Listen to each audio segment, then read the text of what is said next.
तो सचिवालय से आप ये सीएम संवाद कार्यक्रम सुन रहे थे, जिसमें कई महत्वपूर्ण बातों पर प्रकाश डाला मुख्यमंत्री सम्राट चौधरी ने। आगे बढ़ेंगे। रांची से इस वक्त की बड़ी खबर है, दूसरे राउंड की वार्ता में बात नहीं बनी है। सीयूजे के छात्रों का आंदोलन जारी है, आज भी बेनतीजा रही है बैठक। सुबह 11 बजे से इस बैठक की शुरुआत हुई थी, कल भी 2.5 घंटे तक ये बैठक चली। मेस फीस पर गतिरोध कायम है, फीस घटाने को तैयार नहीं है प्रबंधन। तो रांची से ये बड़ी खबर इस समय आपकी टेलीविजन स्क्रीन पर। दूसरे राउंड की जो वार्ता थी वो बेनतीजा रही है, बात नहीं बन पाई। सीयूजे के छात्रों का आंदोलन अभी भी जारी है, आज भी ये बैठक बेनतीजा रही। सुबह 11 बजे से इसकी शुरुआत हुई थी, कल भी 2.5 घंटे तक ये बैठक चली। मेस फीस पर गतिरोध कायम है, फीस घटाने को तैयार नहीं है प्रबंधन, और इसी को लेकर ये जो बैठक चल रही थी वो भी बेनतीजा रही है।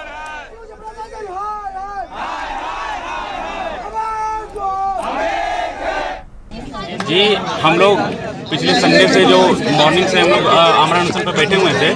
प्रशासन द्वारा पहला फुसला के मांगे आश्वासन देके जो मांगे तो हमारी अनशन को तोड़वाया गया, और फिर भी उसके जो है उस पर कोई कार्रवाई नहीं की गई, कोई उस पर एक्शन नहीं लिया गया। तो हम लोगों ने फिर से डिसाइड किया कि हम लोग अपना जो संडे से धरना चला था उसे कंटिन्यू करेंगे, और जब तक परमानेंट सोल्यूशन नहीं मिल जाता, जब तक अथॉरिटी इसकी जवाबदेही और अकाउंटेबिलिटी नहीं लेती, तब तक हम लोग बैठे रहेंगे। जब मैंने पहले डीएसडब्ल्यू को मैंने फोन दिया तो लेने से बात करने से इनकार कर दिया। फिर मैंने डीएसडब्ल्यू को भी दिया, वो भी बोले कि मैं क्या बात करूं। लास्ट शर्म के मारे बीसी साहब ने मेरे से फोन लिया और मेरे पिताजी से बात किया। ये पिताजी को अच्छा लगा, कम से कम बीसी ने इतना दिखाया कि मतलब बीसी सर हम लोग के साथ में है, खड़े हैं, इसलिए मीटिंग वो किए। लेकिन मीटिंग में उनका एक मीटिंग था, बोले कि हम आधा घंटे में आ रहे हैं, लेकिन उसके बाद वो भी भाग गए। जरूर लगता है कि जो हम लोग आमरण अनशन कर रहे हैं उसका समाधान मिलेगा, और हमें परमानेंट सोल्यूशन चाहिए। 3 दिन से भूखे हम लोग बैठे हुए हैं, सब लोग सुनने के लिए आ रहे हैं। तो आप लोग 3 दिन से कुछ नहीं खाए? नहीं खाए। तो सारे बच्चे अभी कैसे हैं? ऐसे ही बाहर में खा रहे हैं, जब मन कर रहा खा रहे हैं, टाइम 2 टाइम पैसे के अनुसार से कि इतना पैसा है तो हम 1 टाइम खा लेंगे। मतलब आप लोगों का घर से जो पैसा आता है लिमिटेड पैसा आता है? लिमिटेड आता है। और हॉस्टल में क्या बोलते हैं आप लोग, बोलते हो फीस कम कर दीजिए, हॉस्टल का फीस कम कर दीजिए, सबके रूम के बाहर भी नहीं करते।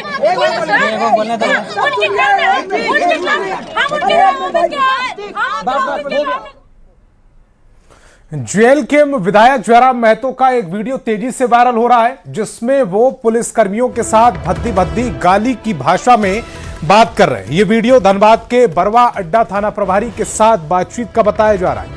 हालांकि न्यूज 18 इसकी पुष्टि नहीं करता है। दरअसल बड़ा पिछड़ी पंचायत की मुखिया योशिदा देवी के फर्जी हस्ताक्षर से जाति और आवासीय प्रमाण बनाने के आरोप में पुलिस ने जेएलकेएम से जुड़े गणेश दास को गिरफ्तार किया था, जिससे नाराज होकर जयराम महतो ने थाना प्रभारी रवि कुमार को व्हाट्सएप फोन किया था और थानेदार की गंदी गंदी गाली देनी शुरू कर दी। साथ ही झारखंड में सरकार बदलने पर अंजाम भुगतने की धमकी दे डाली। बातचीत का ये क्लिप अब सोशल मीडिया पर वायरल हो रहा है। ये ऑडियो क्लिप 22 अगस्त का बताया जा रहा है। गोली मार दो, जिस दिन सरकार सबसे पहले तुम सुनेगा। तुम साले मीठा मीठा बोलते हो और पीठ पीछे साला बोलते हो, फिर भी किया है। तुम लोड़ा उसको गोली मार दो गणेश दास को, लेकिन यहाँ सरकार बदला, साले तुम झारखंड।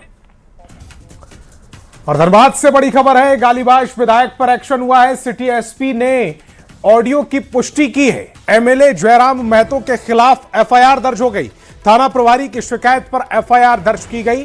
थाना प्रभारी रवि कुमार की शिकायत पर यह एफआईआर दर्ज कर ली गई है। अन्य आर्ट के खिलाफ यह एफआईआर दर्ज हुई है। पुलिस पर दबाव के लिए गाली दी गई। पुलिस एसोसिएशन ने भी माफी की मांग की है। 24 घंटे में माफी नहीं मांगने पर चरणबद्ध आंदोलन की चेतावनी भी दी गई है। तो धनबाद से बड़ी खबर है, गालीबाज विधायक पर यह एक्शन हुआ। सिटी एसपी ने ऑडियो की पुष्टि की है। एमएलए जयराम महतो के खिलाफ एफआईआर दर्ज कर दी गई। थाना प्रभारी की शिकायत पर यह एफआईआर हुई है। थाना प्रभारी रवि कुमार की शिकायत पर अन्य आर्ट के खिलाफ एफआईआर दर्ज की गई। पुलिस पर दबाव के लिए भी गाली दी गई थी। पुलिस एसोसिएशन ने भी माफी की मांग की है। 24 घंटे में माफी नहीं मांगने पर चरणबद्ध आंदोलन की चेतावनी दी गई।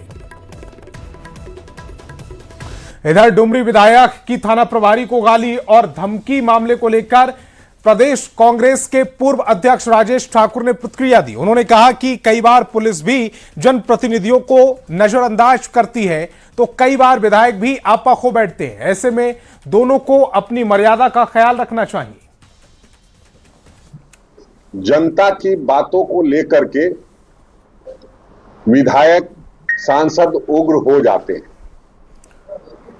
वैसे में उन्होंने कुछ कहा है तो निश्चित रूप से सारी बातों को देख समझ करके ही कोई बात रखी जा सकती है। एक बात स्पष्ट है कि कम उम्र के विधायक हैं और कई बार कई विधायकों का आपने देखा होगा इस तरह की बातें सामने आ जाती। और धनबाद से बड़ी खबर मिल रही, गाली धमकी मामले में विधायक की सफाई भी आ गई है। डुमरी विधायक जयराम महतो की सफाई सामने आई। छवि बिगाड़ने का आरोप लगाया, कॉल ऑडियो एडिट करने का भी आरोप है। सीसीटीवी फुटेज जारी करने की मांग की गई है। निजता हनन का केस करने की भी ये धमकी दी जा रही है। तो धनबाद से बड़ी खबर है, गाली धमकी मामले में विधायक ने अब सफाई दी है। डुमरी विधायक जयराम महतो जो सफाई देते हुए कह रहे हैं कि छवि बिगाड़ने का आरोप वो लगा रहे हैं, कॉल ऑडियो एडिट करने का भी आरोप है, सीसीटीवी फुटेज जारी करने की मांग कर रहे हैं, निजता हनन का केस करने की बात कही है।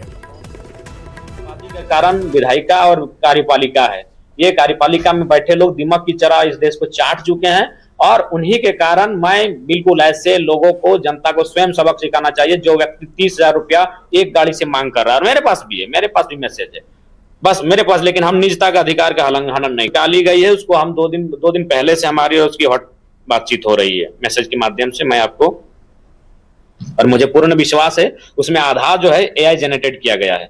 मैंने ऐसा ना कि मेरी उससे बात नहीं हुई है बात।